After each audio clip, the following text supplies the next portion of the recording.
Blackstone Publishing presents Hell Bent, One Man's Crusade to Crush the Hawaiian Mob by Jason Ryan.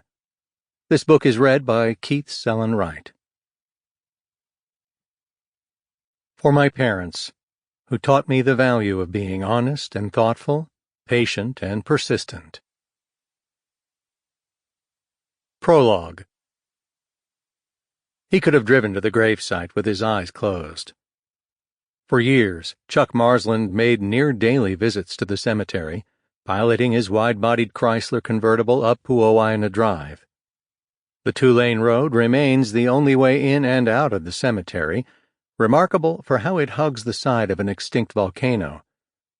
Travelers on Pu'uaina Drive are treated to one of the more stunning vistas in Hawaii, a quarter-mile or so of unobstructed panoramic views of the city of Honolulu and the Pacific Ocean.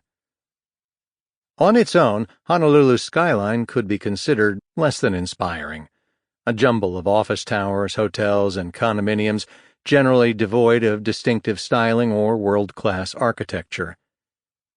Yet in its relief against the shimmering Pacific and Diamond Head, another and much larger extinct volcano that looms toward the end of Waikiki Beach, the skyline is made magnificent. But this view, flashing by at 35 miles per hour or so, is merely a prelude to another magnificent sight encountered by motorists on Pu'uaina Drive. At the top of the hill, the road curves right, delivering automobiles into spectacular burial grounds within the shallow crater of the volcano. The tranquility of the cemetery, owing as much to its position hundreds of feet above bustling Honolulu as to the lifelessness of its occupants, stands in contrast to the volcano's explosive beginning. The Hawaiian landmark was created in a single day more than 75,000 years ago, when eruptions of superheated volcanic gas blew earth, ash, and rock into the air.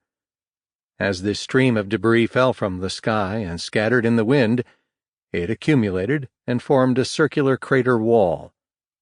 The hillsides and crater then cooled and solidified, eventually becoming carpeted with tropical flora. For centuries, the hill accommodated lookouts on the island of Oahu. Long before Honolulu's high-rise hotels were built, before Hawaii became a U.S. territory and then the 50th American state, Hawaiians gazed down from this landmark at open fields, fish ponds, coconut groves, and the ocean.